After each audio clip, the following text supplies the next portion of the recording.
그 장부 가짜야. 내가 덥석 문 순간 끝난 거야. 문태경이 툭 내뱉자 김선재가 씩 웃었는데요. 입가는 올라갔지만 귀끝이 먼저 하얗게 질리더라고요. 김선재는 허세를 잔뜩 얹어 의자 등받이에 몸을 기댔습니다. 허풍 치지 마요, 문본부장. 내 손에 든 이 한 권이면 민두식 회장님 발밑부터 흔들립니다. 나를 치면 회장님이 먼저 쓰러지는 거죠. 문태경은 시계를 한번 흘겨보고 말수를 줄였습니다. 서랍에서 작고 납작한 봉투 하나를 꺼내 책상 위에 올려두더니 태연하게 덧붙였는데요. 표지 모서리, 접힌 자국 보이죠? 복제본 표시예요. 당신이 침대 밑에서 발견한 그 장부는 미끼였고 진짜는 이미 안전한 곳으로 갔습니다.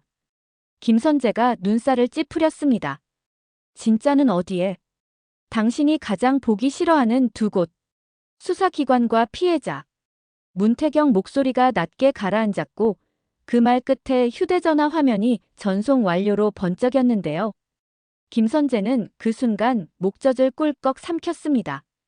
그래도 난 카드가 있어요. 김선재가 마지막 방어를 꺼냈습니다. 당신 본명 한기철. 아버지 한경수. 도원실업.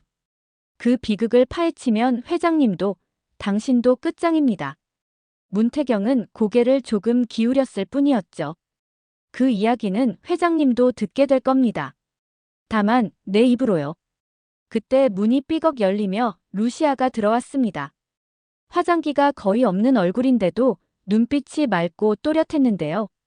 지금은 떠들 시간 아니고 정리할 시간이에요, 김선재. 정리는 누가 하죠? 당신? 아니요. 기록이요. 오늘은 장부가 아니라 사람들의 증언이 움직입니다. 같은 밤 최상층 회장실. 민두식은 출근 첫날처럼 정장 상의를 반듯하게 여미고 창가에 서 있었는데요. 공 실장이 식은 차를 치우며 넌지시 말했습니다. 회장님, 일찍 들어가 쉬시죠. 오늘은 바람이 매섭습니다. 공 실장, 태경이 아니 한기철이라 했나? 내가 모를 줄 알았나 보지. 민두식의 손끝이 미세하게 떨렸고 그 떨림이 이마로 관자놀이로 번져갔습니다. 바로 그때 회장실 전화가 울렸습니다. 화면엔 김선재 이름이 선명했는데요. 공 실장이 받으려다 민두식이 먼저 수화기를 낚아챘습니다. 무슨 꿍꿍이야. 회장님, 사실을 사랑하십니까? 아니면 권력을 사랑하십니까? 두 가지 중 하나를 고르실 때가 왔네요. 문태경, 가명입니다. 본명은 한기철. 그 아버지, 한경수. 회장님 손에 무너진 사람. 그리고 루시아. 본명 백설이. 그 여자가 누구인지 회장님만 모르셨죠. 김선재의 혀끝이 독처럼 날카로웠고 단어가 칼날처럼 꽂히는 순간 민두식의 시야가 울렁이기 시작했는데요. 귀 뒤가 쿵 하고 내려앉았고 심장 박동이 급격히 흔들렸습니다. 공 실장이 달려왔지만 균형을 잃은 몸은 계단 쪽으로 휘청. 난간을 붙잡기도 전에 굴러떨어지고 말았습니다. 회장님. 공 실장의 목이 탁 막히는 소리가 복도 끝까지 번졌습니다. 응급실에 가장 먼저 도착한 건 루시아였습니다. 손바닥이 식은땀으로 흥건했는데도 눈빛만큼은 아주 또렷했죠. 의사가 짧게 말했습니다. 환자 상태가 좋지 않습니다. 수혈이 필요해요. 직계 가족 중 가능하신 분. 그때 민경채가 숨가쁘게 달려들어와 소매를 확 걷었습니다. 제가 딸입니다. 제 피 쓰세요. 검사 결과는 금세 나왔는데요. 의료진 표정이 동시에 굳어버렸습니다. 죄송합니다. 적합하지 않습니다. 유전자 일치가 확인되지 않네요. 말 한 줄이 공기까지 얼려버렸습니다. 공 실장은 한동안 주먹을 꽉 쥔 채 서 있더니 마침내 고개를 들었습니다. 경채야, 내가 내 엄마다. 민경채의 눈동자가 크게 흔들렸고 입술이 바싹 말랐습니다. 지금 장난해요? 장난으로 30년을 버틸 수는 없어. 공 실장의 목소리는 낮았고 오래 묵힌 돌을 내려놓는 사람처럼 깊었습니다. 내가 이 집에 들어온 건 내 결정이기도 했고 내 죄이기도 했다. 일단 사람부터 살리고 죄는 나중에 내가 다 받겠다. 루시아가 조용히 한 걸음 나왔습니다. 제가 하겠습니다. 수혈. 의료진이 확인했고 결과는 바로 적합. 그 한 단어가 모두의 시선을 루시아에게로 모았는데요. 공 실장이 눈을 감고 아주 낮게 중얼거렸습니다.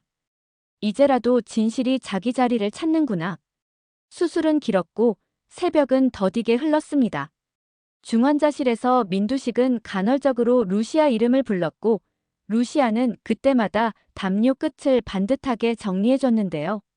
손바닥에 남는 체온이 낯설어 가슴이 묘하게 저렸습니다. 복수로만 버틴 세월인데 이렇게도 따뜻할 수 있나 하고요. 한편 문태경은 병원 복도에서 공 실장과 마주 앉았습니다. 이제부터는 입이 아니라 종이가 말하게 해야 합니다. 공 실장은 고개를 끄덕이고 오래된 상처를 뜯어내듯 고백을 시작했는데요.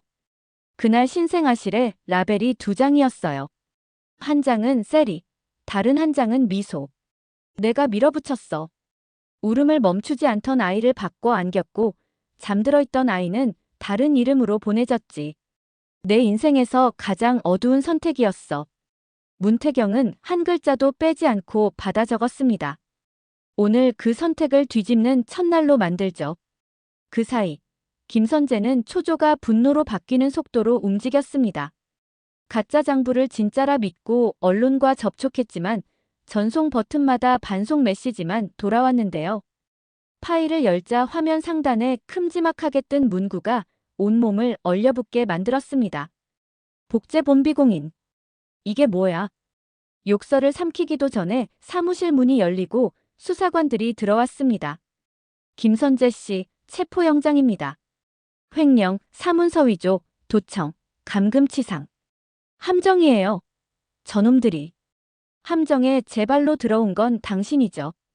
영상, 지문, 거래 추적 다 확보했습니다. 복도 끝에서 공 실장이 그 모습을 보고 있었습니다. 오랜 시간 허리를 구부려 살아온 사람의 어깨가 그날따라 더 곧게 펴져 있었는데요.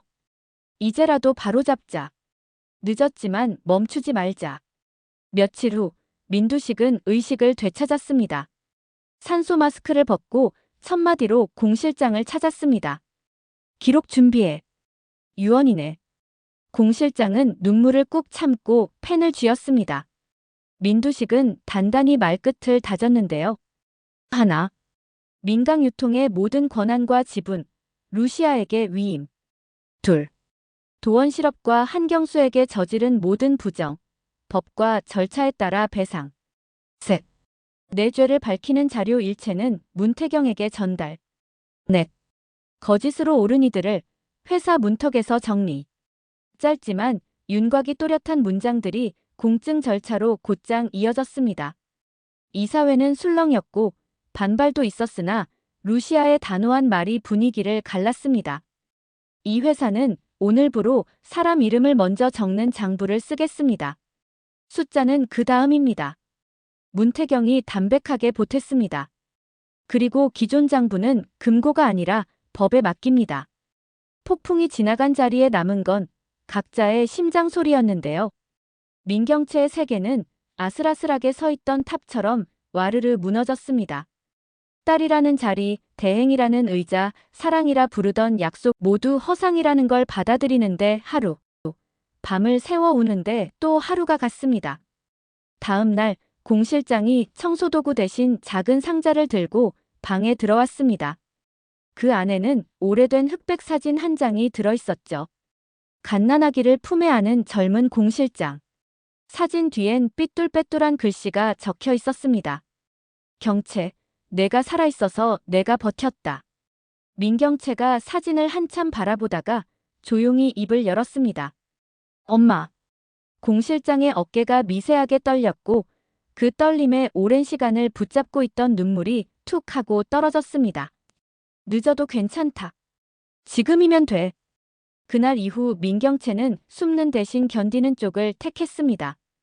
기자 앞에 서서 제가 잘못한 길을 걸었습니다. 라고 말했고 회사 앞에서 봉사활동부터 다시 시작했습니다. 손끝으로 쓰레기 봉투를 묶으며 중얼거렸죠. 처음부터 배우자. 김선재는 구속되었고 법정에서 더 이상 큰 소리치지 않았습니다. 판사가 물었습니다. 피고인, 혐의 인정합니까? 짧은 정적 끝에 김선재가 고개를 떨구고 말했습니다. 네. 그 한마디에는 늦은 항복과 공포, 그리고 지친 체념이 뒤엉켜 있었는데요. 사람들은 그제야 화려했던 말발 뒤에 있는 공허를 봤습니다. 장례는 소리 없이 지나갔습니다. 루시아가 국화를 들고 영정 앞에서 속삭였습니다. 빚은 제가 정리하겠습니다. 다만 이후의 민강은 사람을 먼저 적겠습니다. 문태경이 옆에서 낮게 웃었습니다. 장부에 남지 않는 이름들이 회사의 미래를 살려요. 공 실장은 한 걸음 물러서서 두 사람을 바라봤고 민경채는 구석에서 조용히 눈을 훔쳤습니다. 그녀가 앞으로 나와 아주 작은 목소리로 말했습니다. 아저씨 이제 알았어요. 미움 속에 제가 있었네요. 갚겠습니다. 제가 흩뿌린 것들부터. 루시아가 손을 내밀었습니다. 도망치지 않겠다는 말, 오래 기억할게요. 그 손을 붙잡는 데 시간이 걸렸지만 결국 두 손은 닿았습니다. 몇 달 뒤 민강유통 1층 로비에는 태양재단 현판이 새로 걸렸습니다. 개소식에서 루시아가 선언했습니다. 우리는 장부 대신 이름을 기록합니다. 폭로가 아니라 내일을 살리는 기록으로요. 문태경이 이어 말했습니다.